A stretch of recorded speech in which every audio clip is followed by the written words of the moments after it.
नमस्कार, मैं हूं मनोज मनु। मुद्दे की बात में आपका स्वागत है। बिहार चुनाव के नतीजे करीब करीब साफ हो चुके हैं। 20 साल बाद बिहार में प्रधानमंत्री नरेंद्र मोदी और नीतीश कुमार की जोड़ी इतिहास लिख रही है। बिहार विधानसभा की 243 सीटों के रुझान में एनडीए गठबंधन ने शानदार प्रदर्शन करते हुए रिकॉर्ड जीत की ओर बढ़ रही है। एनडीए गठबंधन 205 रिकॉर्ड सीटों के साथ इतिहास रच रहा है, जबकि महागठबंधन करीब 25 सीटों से अधिक के आसपास बढ़त बना रहा है। एनडीए गठबंधन को 2020 के मुकाबले 65 से ज्यादा सीटों का फायदा हो रहा है।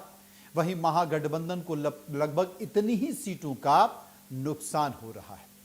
पिछली बार 43 सीटों पर सिमटी जनता दल यूनाइटेड यानी कि जेडीयू यानी कि नीतीश कुमार की पार्टी इस बार 75 प्लस पर आ गए। देश में सुशासन बाबू के नाम से मशहूर नीतीश कुमार 10वीं बार मुख्यमंत्री पद की शपथ लेने जा रहे हैं। मतलब कि भले ही बीजेपी सबसे बड़ी पार्टी के तौर पर उभर कर आई हो, लेकिन मुख्यमंत्री बीजेपी का नहीं बन पाएगा। मुख्यमंत्री तो जेडीयू का यानी कि नीतीश कुमार ही बनेंगे। अब महागठबंधन में राष्ट्रीय जनता दल की कहानी 29-30 सीटों के आसपास ही सिमट गई है, जबकि 61 सीटों पर चुनाव लड़ रही थी कांग्रेस 4-5 सीटों के आसपास सिमट गई। राहुल गांधी भले ही पूरे बिहार में एसआईआर पर जमीन आसमान एक कर रहे हों, भले ही कई किलोमीटर तक उन्होंने यात्रा की हो, तालाब में कूदकर मखाने ढूंढे हो या फिर मछली पकड़ी हो, लेकिन सब कचरा हो गया। मतलब कि मतदाताओं की नब्ज से राहुल गांधी और राहुल गांधी की पार्टी यानी कि कांग्रेस के रणनीतिकार कोसों दूर हैं। क्यों नहीं होंगे? इसलिए होंगे क्योंकि बिहार चुनाव, जो कि खाटी हिंदी भाषी राज्य है, वहां पर एक दक्षिण भारत का व्यक्ति अल्लाह बरू आपने उसको कांग्रेस का प्रभारी बना दिया। शुरू में वो तेजस्वी यादव को मुख्यमंत्री मानने को तैयार ही नहीं हुए। बाद में फिर अशोक गहलोत को भेजा। जब रायता फैल गया, वो किसी की समझ ही नहीं पाए। आरोप यह भी लगा कि भाई कांग्रेस ने बड़े पैमाने पर टिकट भी बेचे हैं। अब 243 सीटों पर चुनाव लड़ रहे प्रशांत किशोर, जो इस बात का दम भर रहे थे और चीख चीख कर इस बात का ढोल पीट रहे थे कि भाई बिहार विधानसभा चुनाव में इस बार लड़ाई एनडीए और जनसुराज के बीच है, महागठबंधन तो कहीं है ही नहीं। ऐसी स्थिति में आप कल्पना कीजिए, जनसुराज जो पार्टी है, वो जनसुराज पार्टी के बड़बोले नेता जो हैं, वो प्रदेश में 0 बटा सन्नाटा हैं। मतलब एक भी सीट उन्हें नहीं मिल पाई, जो बिहार को बदलने की बात कर रहे थे। महागठबंधन के जो सहयोगी हैं मुकेश सहनी, अब मुकेश सहनी की कहानी सुनिए। मछुआरा समाज और अति पिछड़ा की दुहाई देकर वो अपने आप को बिहार विधानसभा चुनाव के रिजल्ट आने के पहले एडवांस में पहले तो उन्होंने खुद को उप मुख्यमंत्री घोषित कर दिया था। कह दिया था कि उप मुख्यमंत्री तो बनाना ही पड़ेगा। उसके बाद फिर पूरे जो महागठबंधन का है, उस महागठबंधन की जो प्रेस कॉन्फ्रेंस थी, उसमें अपने आप को उप मुख्यमंत्री घोषित करा लिया। बिहार की जनता ने उनको पूरी तरह से फ्री कर दिया है कि सहनी साहब जाइए और बिहार में मछली पकड़िए। अभी विधानसभा में आपकी जरूरत नहीं है, क्योंकि इनकी पार्टी का एक भी खाता खुल नहीं पाया। बात कर लेते हैं लोक जनशक्ति पार्टी की। लोक जनशक्ति पार्टी यानी कि एलजेपी आर रामविलास 28 सीटें मिली थी। 28 सीटों पर चुनाव लड़ रहे थे, लेकिन साहब इनका स्ट्राइक रेट देखिए, शानदार रहा है। 28 में से 19 सीटों पर अच्छी खासी जीत इन्होंने दर्ज की, अच्छी खासी जीत दर्ज की। अब जब वाकई बिहार में इतिहास रचता, अविस्मरणीय, अप्रत्याशित, अद्भुत, अखंड, शानदार चुनाव परिणाम रहा है। और इस शानदार चुनाव परिणाम में जो डबल इंजन की सरकार है, जो टीवी स्क्रीन पर आप जो फोटो देख रहे हैं, देश के प्रधानमंत्री नरेंद्र मोदी और बिहार के सुशासन बाबू नीतीश कुमार, भले ही विपक्ष में, भले ही विपक्ष ने यह बहुत कुछ कहने की कोशिश की कि साहब नीतीश कुमार का दिमाग खराब हो गया है, नीतीश कुमार की जो स्मरण शक्ति है वो खत्म हो गई है, नीतीश कुमार कभी भी उठकर कहीं भी चल देते हैं, वो अधिकारियों के सर पर गमला रख देते हैं, महिलाओं को माला पहना देते हैं। लेकिन बावजूद इसके बिहार के जो लोग हैं, जो नीतीश बाबू के सुशासन को परख रहे थे, वापस में उन्होंने नीतीश कुमार को गद्दी पर बिठा दिया। कितना ही दुष्प्रचार करते रहिए, लेकिन हमें तो नीतीश कुमार ही पसंद हैं। अब इस जीत पर कुछ बयान आए हैं, इन बयान को गौर से देखिए, जब प्रथम चरण का चुनाव हो रहा था और प्रथम चरण और द्वितीय चरण के चुनाव के वक्त ही जनता के चेहरे से ही लग रहा था, उनके बातों से ही लग रहा था कि एनडीए को मैंडेट मिल रहा है और फिर एक बार एनडीए की सरकार बनने जा रही है। जनता ने मन बना लिया था और जब जनता और मतदाता मन बना लेती है तो फिर उसको कोई रोक नहीं सकता है। मैंने आज भगवान से पूजा किया है, सुबह सुबह सूर्य भगवान को भी जल चढ़ाया है कि हे भगवान, बिहार में जंगल राज नहीं आए और एनडीए की सरकार बने, कानून का राज हो। भगवान से आपने जो दुआ किया, आपको लगता है जो एनडीए ने कैंपेन किया, मेहनत दुआ कबूल होगा, वहां पर जरूर जो है भगवान उसको स्वीकार करेंगे। एकदम एनडीए के नेता ने काफी मेहनत किया है, सभी नेताओं ने, सभी दल के नेताओं ने, चिराग जी ने भी मेहनत किया, जीतन राम मांझी जी ने भी मेहनत किया, उपेंद्र कुशवाहा जी ने मेहनत किया, नीतीश कुमार जी ने मेहनत किया, आदरणीय प्रधानमंत्री नरेंद्र मोदी जी, अमित शाह जी, राजनाथ जी और हमारे राष्ट्रीय अध्यक्ष जी, सभी नेताओं ने और मुख्यमंत्री ने काफी मेहनत किया। ये तो मैंने कहा ना कि ये संवैधानिक प्रक्रिया है। नीतीश कुमार जी के नेतृत्व में हमने चुनाव लड़ा है और नीतीश कुमार जी, हमने नारा दिया था 2025 फिर से नीतीश, इसलिए इस तरह का कोई सवाल करने का मतलब ही नहीं बनता है। भाजपा एनडीए को, इस पांडव दल को बिहार की जनता ने दी है। सबसे पहले तो उनका हृदय से अभिनंदन बिहार के सभी मतदाता भाइयों बहनों का।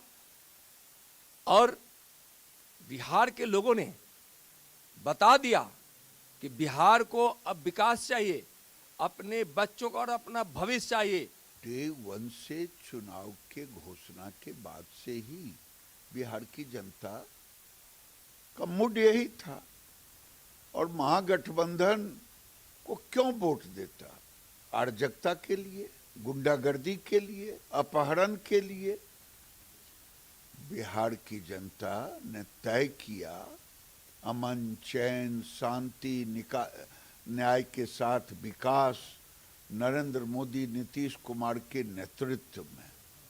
ये जीत हो रही है, जनता की जीत हो। असल में बिहार में एनडीए की जो प्रचंड जीत है उसके कई बड़े फैक्टर हैं और जो बड़े फैक्टर हैं हम उन पर चर्चा कर लेते हैं कि बड़ा फैक्टर क्या है। देखिए, इस बिहार में जो विधानसभा चुनाव में बिहार में एनडीए की जीत का जो सबसे बड़ा रोल रहा है वो रहा है महिला वोटों का। महिला वोटरों ने भरपूर समर्थन दिया है। 2025 में मुख्यमंत्री नीतीश कुमार ने महिला रोजगार योजना का ऐलान किया था। कहा था कि 18 से 60 साल की उम्र में महिलाओं को बिजनेस शुरू करने के लिए 2 लाख रुपए देंगे और शुरुआत में उनके अकाउंट में, विधानसभा चुनाव के कुछ दिन पहले उनके अकाउंट में 10,000 रुपए भेजेंगे। 26 सितंबर को पहली बार महिलाओं के खाते में पैसा पहुंच गया। चुनाव से पहले 1 करोड़ 21 लाख महिलाओं के खाते में 10-10 हजार रुपए पहुंच गए, घंटी बज गई। महिलाओं में यह योजना 10 हजारिया नाम से चर्चित हो गई और आप यकीन मानिए इस योजना ने कमाल कर दिया। इस योजना ने कमाल कर दिया। कई घर परिवार ऐसे हैं जिस घर परिवार में 2-2, 3-3, 4-4 महिलाएं हैं। एक महिला के खाते में 10,000, 2 महिला के खाते में 20,000, 3 महिला के खाते में 4,000 और 4 महिला के खाते में, जहां पर संयुक्त परिवार है, 40,000, 50,000।